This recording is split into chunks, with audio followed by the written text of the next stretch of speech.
and welcome to The Nation ASEAN Plus. I'm Jessie CHAHAL coming to you live from Wisma Bernama right here in Kuala Lumpur. Every weekend we bring you stories that have made the week as well as insightful perspectives from across a dynamic and diverse region. We've had some significant developments in the ASEAN bloc this week. Let's begin with this. In Malaysia, the Malaysian Prime Minister Anwar Ibrahim said that Brazilian President Luiz Inácio Lula da Silva has accepted his invitation to attend the 47th ASEAN Summit and related summits in Kuala Lumpur in 2025 as the guest of the chair. The Prime Minister expressed his gratitude to President Lula for the invitation to attend the G20 summit in Rio de Janeiro. This year marks the 65th anniversary of diplomatic relations between Putrajaya and Brasilia, celebrating strong bilateral ties founded on shared values and common goals such as peace, cooperation and sustainable development. Well, the Prime Minister, Dato' Sri Anwar Ibrahim, welcomed as well Vietnam's Communist Party leader To Lam to Putrajaya earlier this week on Thursday, where the two leaders strengthened ties between the two nations. Discussions at the meeting focused on enhancing cooperation across various sectors, including trade, defence, marine affairs and energy. The General Secretary has been very forthcoming and supportive, so are the leaders in Vietnam, and I think that we have expressed our appreciation, and therefore we will make sure that we will facilitate the collaboration in all fields, defence, marine, as you have seen also the two MOUs, Trade and Petronas, and digital, and also energy using the ASEAN energy grid. Vietnam has been very supportive of our ventures, business ventures into Vietnam, which has now exceeded 13 billion US dollars with 700 projects. And that would mean the support of the Vietnamese authorities has been very positive and forthcoming, and they continue to support us on the ASEAN chair.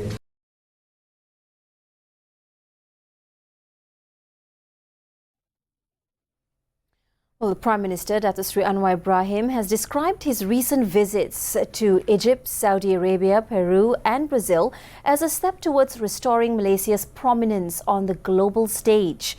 In a Facebook post upon his return on Wednesday, Anwar reflected on the significance of the 11-day tour that began on November 9th, highlighting Malaysia's confident yet humble stride forward.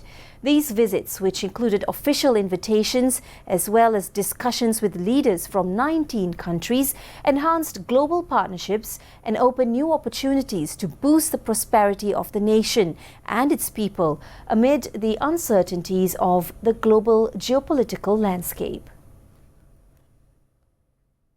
Well, Deputy Prime Minister Datuk Seri Dr. Ahmad Zahid Hamidi says Malaysia has gained valuable knowledge and has strengthened bilateral ties with the UAE, or the United Arab Emirates, during his 7-day working visit to the country, which concluded on November 19th. Ahmad Zahid said his visits to Abu Dhabi and Dubai enabled Malaysia to learn about L-band satellite communication for disaster risk management. Meanwhile, Ahmad Zahid also described the UAE as one of the key GCC nations, contributing 42.1% to Malaysia's total trade with the GCC. Malaysian Deputy Prime Minister Fadillah Yusof said the transportation sector has emerged as a key driver of job creation and economic growth within the ASEAN region. Speaking at the 30th ASEAN Transport Ministers meeting in Kuala Lumpur on Thursday, She said that coordinated regional and national programs to enhance transport infrastructure have not only improved connectivity but also created numerous job opportunities for local and cross-border skilled labour. Fadila highlighted initiatives such as the ASEAN Single Window, the ASEAN Cross-Border Transport Agreements and the ASEAN Highway Network as pivotal in enhancing regional integration, while also emphasizing that these accomplishments were a testament to ASEAN's collective vision and dedication. Well, Finance Minister Datuk Seri Amir Hamzah Azizan said Malaysia will prioritise enhancing trade facilitation among ASEAN countries and strengthening the connectivity of ASEAN capital markets, recognising the strategic importance of its capital market as the country prepares to chair ASEAN in 2025. As the Finance Minister too, he also stated that one of Malaysia's key priorities under the finance track of next year's ASEAN meetings is to establish mechanisms that will enhance trade facilitation among member nations as well as to streamline payment systems across ASEAN.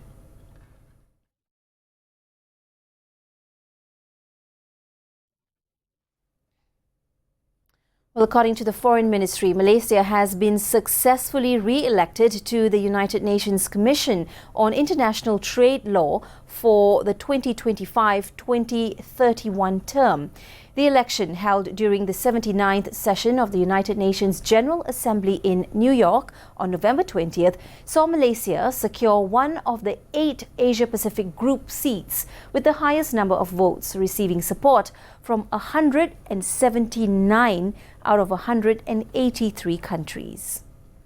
Well, moving on, palm oil mills in the country have been urged to use artificial intelligence technology for palm oil processing to reduce costs and increase revenue.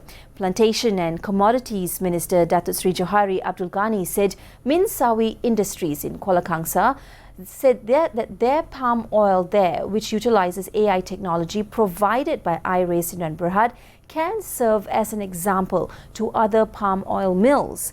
Johari said the palm oil mill, via the AI technology that's being applied, is able to reduce its workforce, especially foreign labour, by about 30 to 35%, thus prioritising local talent to handle the technology.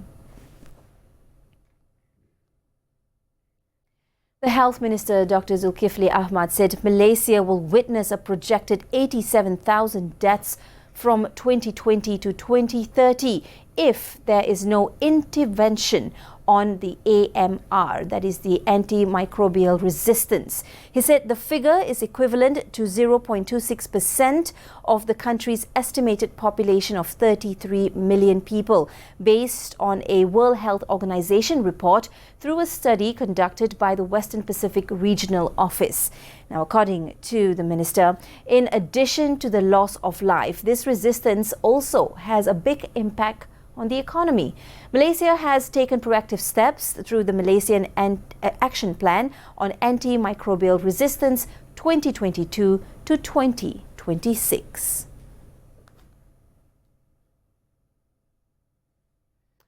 Well, after those updates, it's time for a short break. When we come back, we'll take a look at developments in other ASEAN countries. Don't wander off. I'll be right back. You're watching The Nation ASEAN Plus.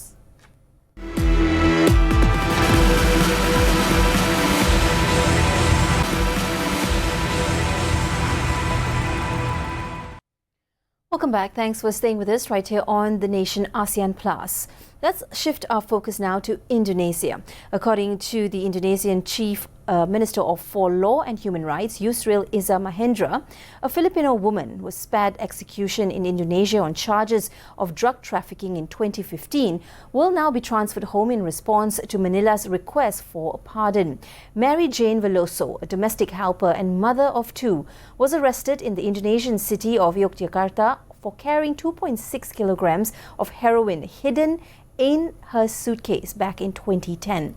The minister also said that countries hoping for their convicted citizens to be returned from Indonesia must first acknowledge and respect the verdict delivered by the Indonesian court. He added Indonesia will fully respect the Philippine President Ferdinand Marcos Jr.'s decision to issue clemency to Veloso upon her return to the Philippines. Well, still with Indonesia, the British Prime Minister Keir Starmer welcomed Indonesia President Prabowo Subianto to 10 Downing Street on Thursday. King Charles held an audience with Subianto at Buckingham Palace earlier in the day. Prabowo has signalled he is keen to play an active role on the international stage, demonstrated by his visits to 21 countries during the time he was president-elect. Earlier this month, Subianto met with the US President Joe Biden at the White House after meeting with Chinese President Xi Jinping. Marking an important anniversary, 75 years of diplomatic relations.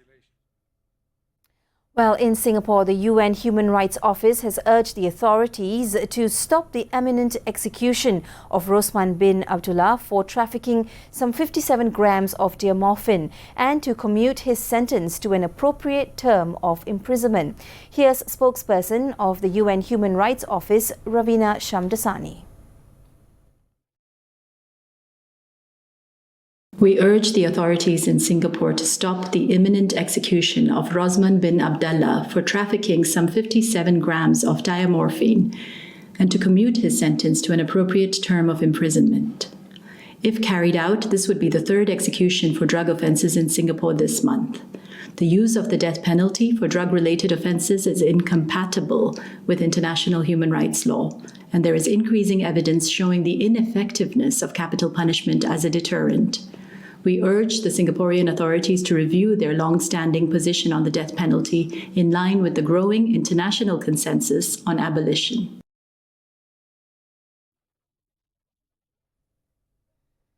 Sweden's King Carl Gustaf visited Singapore's iconic gardens by the bay recently as part of a 3-day visit to the wealthy city-state. At the attraction popular with tourists, the King inaugurated a Christmas-themed botanical exhibition, paying homage to renowned Swedish naturalist Carl Linnaeus, and was given a tour of a 1950s Swedish trail carriage. Well, it's difficult to make a Sweden out here, but there are some interesting small parts, specifically from Linnaeus, the famous botanist, and if you should actually come and look here, and then you can go back and read more about him, because he was an extremely interesting man, and he wasn't out in this part of the world himself, but he sent away a lot of his students to travel around the world and brought a lot of samples back to Sweden where they examined it and so on. So there are many examples from many parts of the world. The tour marks the end of the King's first state visit to Singapore and took place in parallel with the Singapore-Sweden Royal Business Forum 2024, which aimed to foster collaboration, explore business opportunities and facilitate knowledge exchange between the two countries. We shift our attention to the Philippines now. Defense Secretary Lloyd Austin on Monday emphasized the United States' unwavering commitment to its defense treaty and ally, the Philippines, after the two countries signed an intelligence sharing agreement in Manila. During a meeting with the Philippine President Ferdinand Marcos Jr., Austin said the U.S. would also provide additional humanitarian aid to the Philippines after the country has been hit by 6 typhoons in a month. The Philippines has expressed confidence that the alliance will remain strong under incoming U.S. President Donald Trump. On the same day, the Philippines and the U.S. signed a military intelligence sharing deal that is deepening defense ties between the two nations facing common security challenges within the region. The U.S. Defense Secretary Lloyd Austin signed the agreement with his Philippine counterpart Gilberto Teodoro at Manila's military headquarters, where they also broke ground for a coordination center that will facilitate collaboration between their armed forces. Called the General Security of Military Information Agreement, or GSOMIA. The pact allows both countries to share classified military information securely. The next day, the U.S. Defense Secretary Lloyd Austin said the U.S. alliance with the Philippines would transcend changes in administrations as he reiterated his support for the Southeast Asian country. He also added that the Philippines will remain an important country for the U.S. for many years.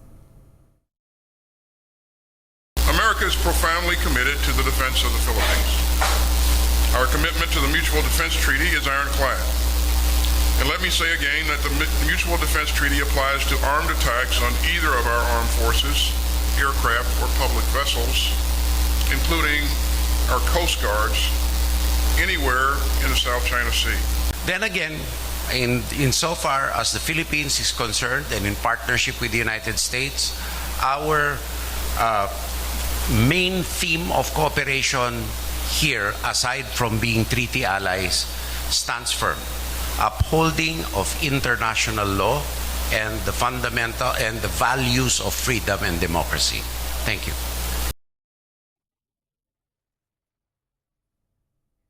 Well, when I come back, you will still be with me right here on The Nation ASEAN Plus. You're watching Bernama TV. We'll be right back after these messages. Stay with us.